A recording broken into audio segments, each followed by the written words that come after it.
Inzia Masaba leaders that include the Speaker, Rose Nelima, appealed to the cultural institution leaders to be more united and alleged that Sir Bob Mushihori could have died of pressure due to pressure by some invidious pressure from the Mwambu clan that he hands over the throne. As we speak now, Umukuka Masaba Mushihori died of pressure. Yes, COVID came in, but it was pressure. Pressure was so bad. People were abusing him left and right and center. That's why this Umukuka, this new Umukuka, should have a uniting factor, should have a uniting heart. We should all come together at the same time. We must collect money to build Masaba. Umukuka Sir Bob Mushihori II is from Wanale clan, and he ascended to the throne of Inzia Masaba in 2015, and his term of office had ended in June 2020. The minister in charge of women affairs at Inzia Masaba, Sarah Maswele Maseke, urged the Bamasaba to get united in the wake of the death of their cultural leader.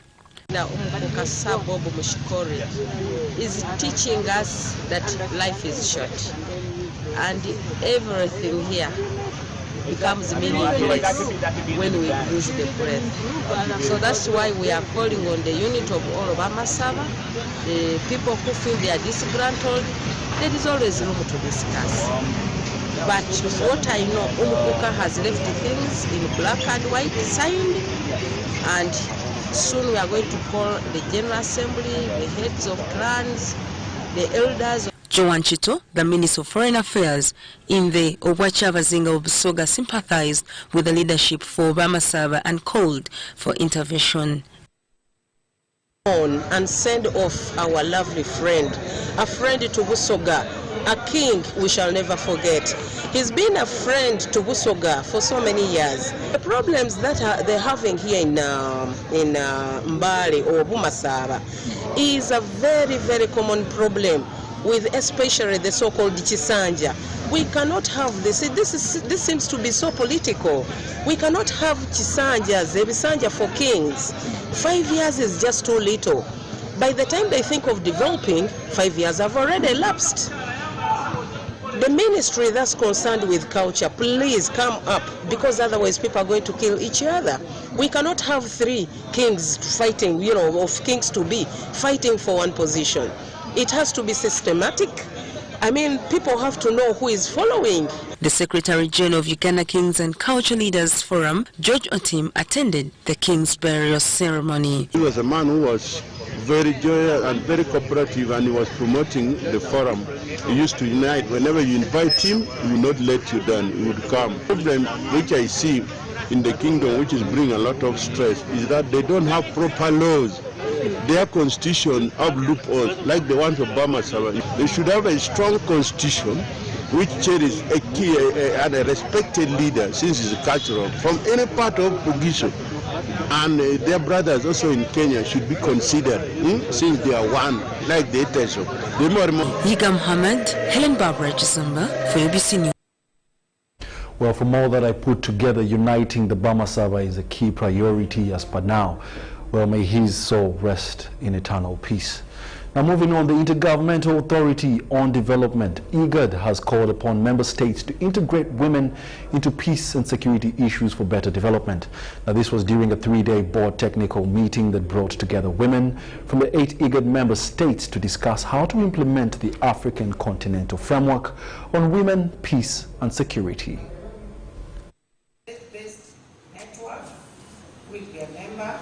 The Intergovernmental Authority on Development, IGAD region, has over 240 million people, and over the years, the region has been a host to conflicts like interstate conflicts, intrastate conflicts, and intercommunal conflicts. During the conflicts, women are the most affected, though they rarely benefit from post-conflict construction and development programs. It is against this backdrop that the international community had to come up with a specific mechanism of ensuring that women's role in peace building and conflict resolution is more visible. Women are not just passive participants or victims of conflict. They are key actors. We saw this in Sudan. The lady called Ala Salah, the young lady who through social media, mobilized communities to say no to certain acts that were preeminent in Sudan and that saw the revolution of Sudan take the shape that it did. So we are there to work with member states to ensure that women's voices are heard and that they do continue to inform and shape the political and security landscape of the region. As we know, we are working towards sustainable peace and stability in the region, and we cannot achieve that if half of the region is silent. The IGAD member states on Women, Peace and Security Forum held a meeting to discuss the impact of conflict on women and called for women engagement in conflict resolution and peace building. In any situation, if we want to ensure that there is a sustainable peace, it is important that inclusivity is recognized, and the role and the experiences that women bring on the peace table always contributes significantly. For instance, in the South Sudan Peace Agreement, we call on the opening of humanitarian corridors. This is something that the other gender would only focus on power sharing, but when there is the other gender in there, we look at issues that affect the family, that affect the community. Uganda, that we are going to make a national chapter, and the national chapter is going to comprise of parliament, that's the legislature, the executive, the civil society, the academia, and we want all other groups of people to come on board. Women with different abilities, let's say the disabled, the youth, and the young ones must be part of this agenda. So I want to pledge on behalf of the committee here that with Uganda, we already have a focal point in the Ministry of Gender. We shall try to how to draw this agenda and see how we move forward. The board meeting also stressed the importance of women equal and full participation as active agents in peace and security.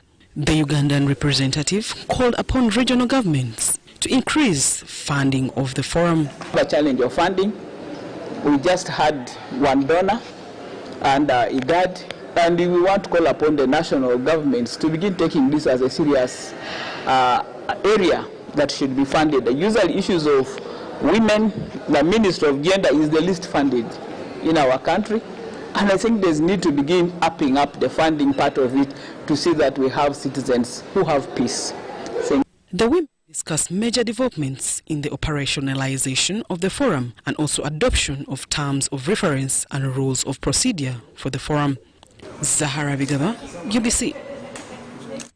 We must acknowledge that not enough can be said about the role of women in society. Thank you very much, Abigaba. Now, in more news, elections for the youth MPs to the 11th Parliament will kick off on Monday across the country. Now, youth in Uganda are clustered as special interest groups, and the youth MPs are elected through electoral colleges. Let's take a look at the details. The youth across the country are slated to hold their parliamentary representatives 2021-2026 election this coming Monday. The elections are to be held on a regional basis, that is North, Central, West and East. In the Central region, which is Buganda sub-region, the youth contesting for this seat include Simon Senyonga Independent, Ivan Bowe Independent, Agnes Jobo NRM, Mike Katongole Independent, Moses Cassidy Noop, Alvin Semambia Independent, Kasumba Javira FDC, and Zeditwaula Abdul Independent. Leaders who promise much deliver less. Miss Namale Immaculate is a 22-year-old finalist at Makerere University studying education and one of the participants in the youth elections. She started a savings group using 100,000 that she got from her mother.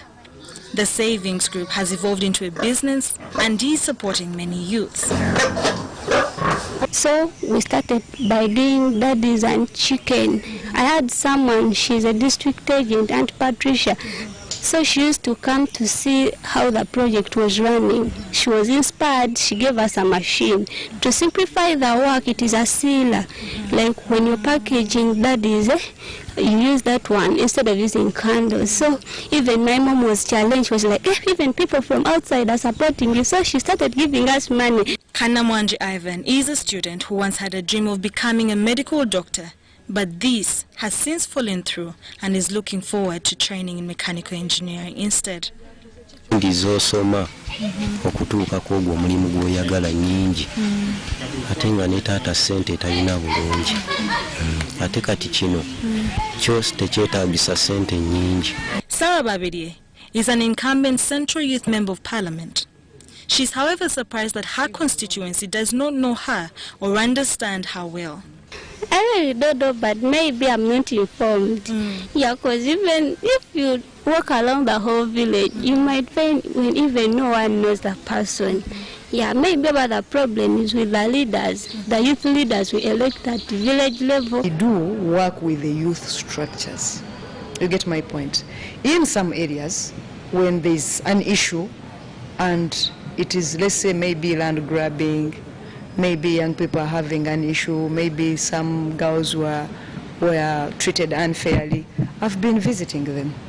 Because the youth comprise the biggest part of the population, they are represented by 5 members of parliament from Western, Eastern, Northern and Central or Buganda region as a special interest group. As a special interest group, the youth have a big coverage, sometimes of up to 26 districts. The army has not more than 40,000 soldiers, but they have 10 members of parliament. The young people, who make 77% of this population in Uganda, have only 5 members of parliament. Is it practical that a person who is representing Central Region can represent 27 districts? How do you measure his efficiency, his monitoring? A person in Eastern Uganda who represents 45 districts, 47 districts, how are you able to assess their progress? So it's actually the bastardization of the politics which makes people to think that, you know, we have enough members of parliament. We do not have enough. We need to advocate for more. Some of the youth, however, fear that they might not appear on the ballot paper because of previous dealings with the Electoral Commission. The GISO, the DISO, the PISO, the RDC, all the security officers up to the DPC, all of them are working for the candidate of the party because they were recruited on partisan political party basis. Now, because of that, there is massive threatening. We have seen candidates who have been threatened, candidates who have been pulled out of the races. Right now, I'm not settled, of course. I'm looking at a scenario whereby my candidature is being questioned of all the work we've done, of all things I've gone through. They're questioning my candidature, so I'm not safe. My voters should know that. Some of the youths complain that they are only remembered during elections. The youth election definitely worth watching out for come next week. Now, in other news, nurses under their umbrella body, the Ugandan Nurses and Midwives Union, have called off their intended strike after government pledged to fulfill their demand of increasing their lunch allowances. Now, the nurses were demanding that their lunch allowances be increased from just 2,000 shillings per day to 15,000 shillings. We have the details.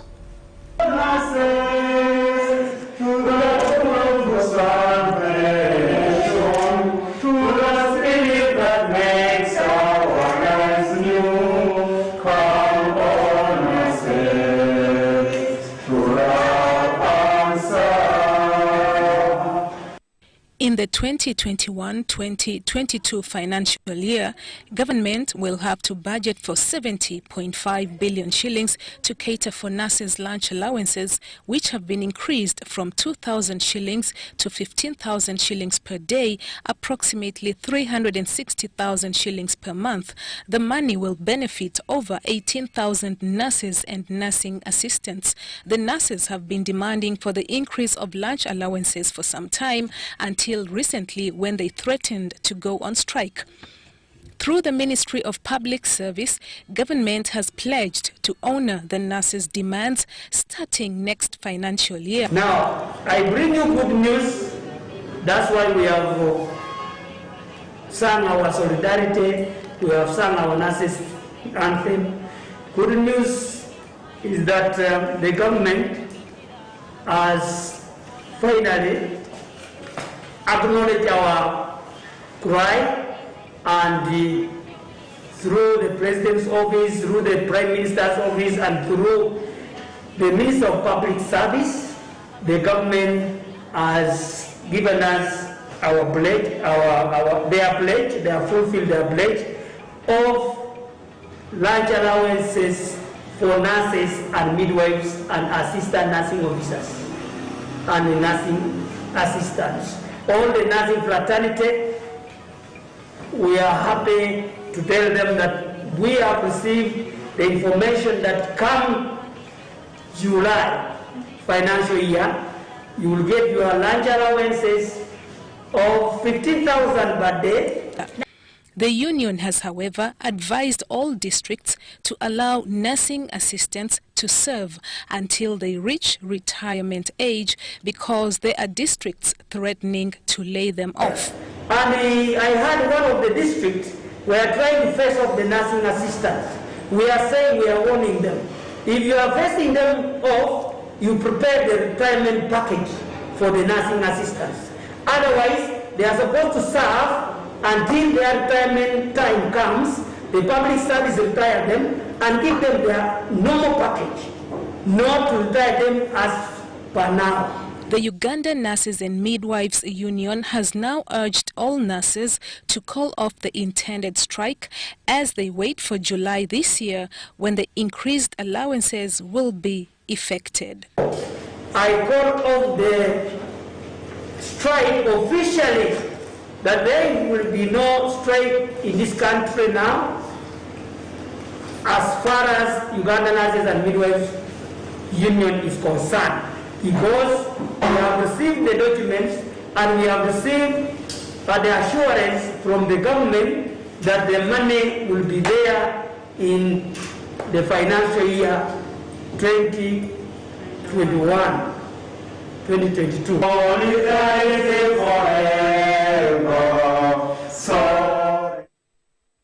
Well, congratulations right over there for victory one.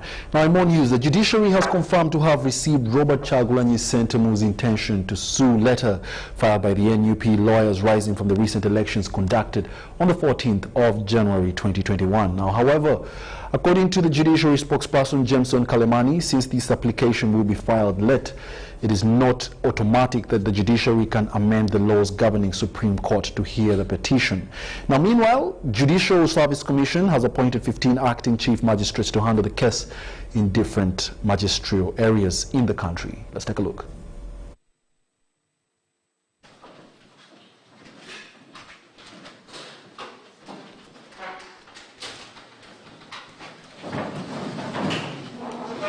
Yesterday, a letter was received from the lawyers who said they represent NOP, and their request was that they wanted to file a petition and were requesting the availability of court.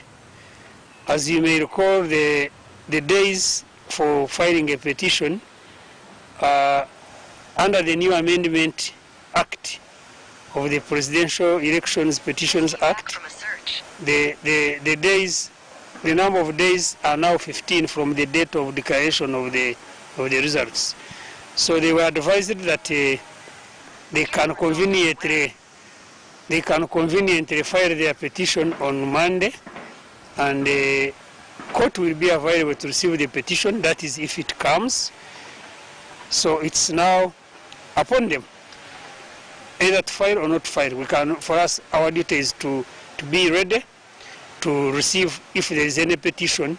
It may not necessarily be from NUP. There could be another candidate who may want to file. So we only wait up to the time which is given and see whether there is any petition that comes, and we receive it and then make the necessary arrangements for it to be heard. It is very important to put the timelines because for example, the one of presidential, we must get it out of the way.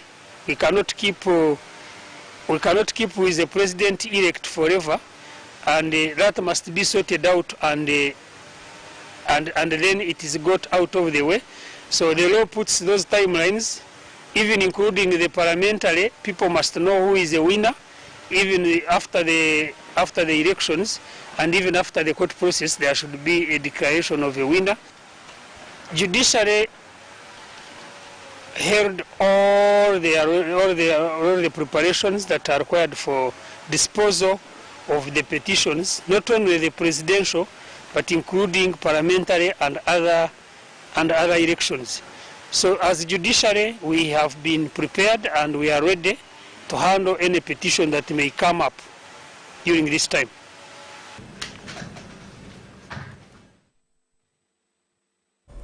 Well, that is a story that is still unfolding, and we shall update you as it develops. However, let's take a short break. When we return, we'll be back with business. Stay tuned.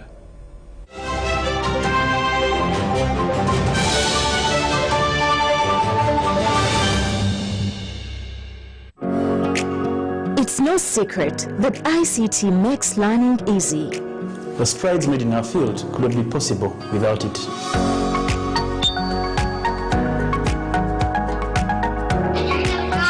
And now we can watch our favorite shows. My radio is my best friend. UCC provides an enabling regulatory environment and policy guidance for healthy competition. We also facilitate ease of doing business in the communications sector through licensing, standardization, spectrum management, tariff regulation, rural communication development, and consumer empowerment. An informed consumer is an empowered consumer. UCC supports local content and innovations. Driving the development of a robust communication sector in Uganda is Uganda Communications Commission.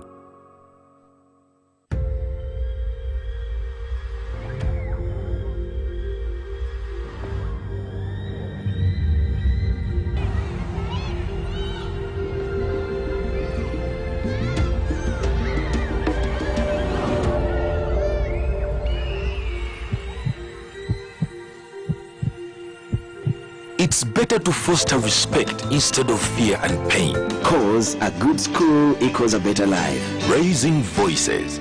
Byolina okumanya ng'omulonzi ku lunaku lw'okulonda. Weeyanjule mu kifo balondera, we weewandiisiza ng'omulonzi. Lagayo ekiwandiiko ekikukkiriza okulonda. Kayinza okuba akakonge akakakasa nti oli mulonzi oba endagamuntu yo.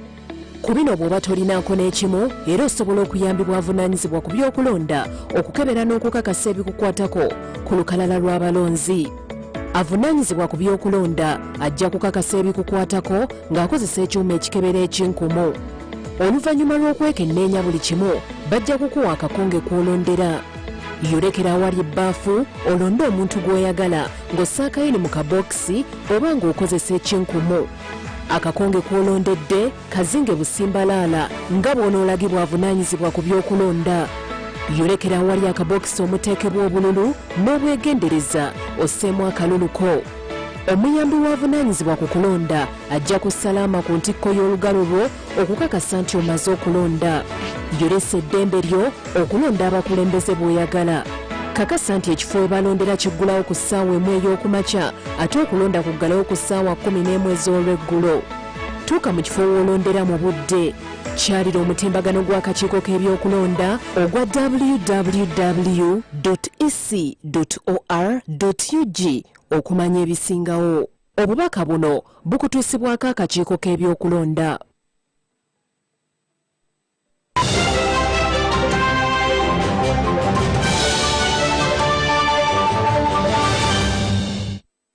Welcome back. You're still watching the news tonight here on UBC TV, also broadcasting live on YouTube under the name tag UBC TV Uganda. Now, in the world of business, Uganda will fully utilize the Central Corridor, which has its gateway at the port of Dar es Salaam in Tanzania, in the implementation of its oil and gas project. Now, this has been disclosed by Ernest Rubondo, the Executive Director, Petroleum Authority of Uganda. He says the oil and gas project provides significant opportunity for Tanzania to develop receipt of Ugandan goods at the port, also to streamline the transport and logistics sector. The Central Corridor will be the main import route for equipment and materials that will be used in the construction of the East African crude oil pipeline. It is estimated that investment in the ECO project will cost a whopping $3.5 billion. The oil refinery, whose construction will run concurrently with the pipeline construction, is also valued at over $3.5 billion. This is a significant opportunity to develop receipt of goods, Ugandan goods at Tanzanian ports, but also to develop the movement of Ugandan goods through Tanzania. There's already been an established route between Dar es Salaam through Mutukula to Kampala, but now this project is based at Tanga, and so the Tanga route, and I don't recall where they join, the Dar es Salaam and the Tanga route must be joining somewhere, but that part from Tanga to that joining point is definitely now an opportunity to also develop that corridor. According to the Petroleum Authority Uganda, the oil and gas project provides a significant opportunity to the central corridor to attract more cargo traffic. Because of the volumes of things that are going to be used and imported and transported on that corridor, we will have an opportunity and we can share the volume of these goods, but you will appreciate that this is very significant for these things to be going through Tanzania and the ports to handle such things. So yes, it's a very significant growth opportunity, and as I indicated, there are not many projects this size in this region. Uganda expects the signing of the final investment decision to take place within the first half of 2021. The FID will unleash another level of capital-intensive activities in the vast oil and gas value chain. Key amongst them is transport and logistics. Certainly, Uganda and Tanzania have entered into the agreements they have to enter into. Uganda and Tanzania, respectively, have concluded the agreements called HGAs, which have to be concluded with the pipeline company. We are now concluding agreements between the shareholders of the pipeline. The opportunities are within this, because the other one, the market is not dictated by Uganda. It is dictated by forces on the international market. The prices, they are dictated by the forces on the international market. But there is a great opportunity in what we are having right now before the first barrel is drawn from the ground. With the road infrastructure on the central corridor in good condition, especially on the Tanzanian side, what remains is the realigning of the customs and enhancement of the speed of clearing goods at the ports and the borders, argues Ernest Rubondo, the Executive Director, Petroleum Authority of Uganda. Dennis Igoa and Robin Yoso for UBC Business.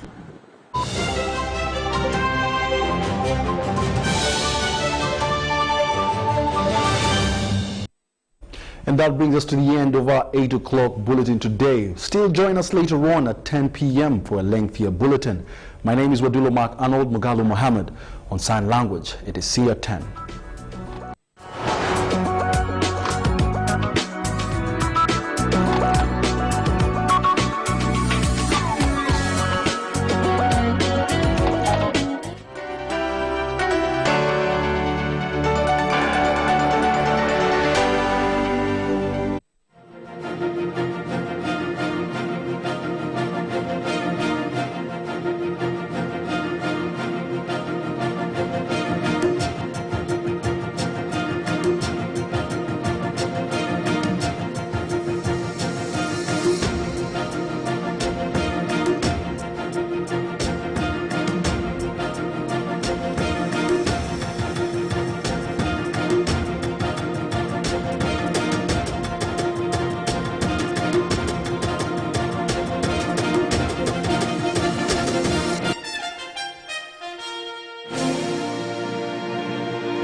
The political season is still on. As the Business Roundup team, we congratulate the winners. And for the losers, don't despair. Remember, it's not the number of times that you fall that determines your progress, but the number of times that you pick yourself up and take another significant stride. Welcome to a new Business Roundup episode, and now straight to business. Internet shutdown impacts negatively on businesses. Lack of customers worries traders in Entebbe municipality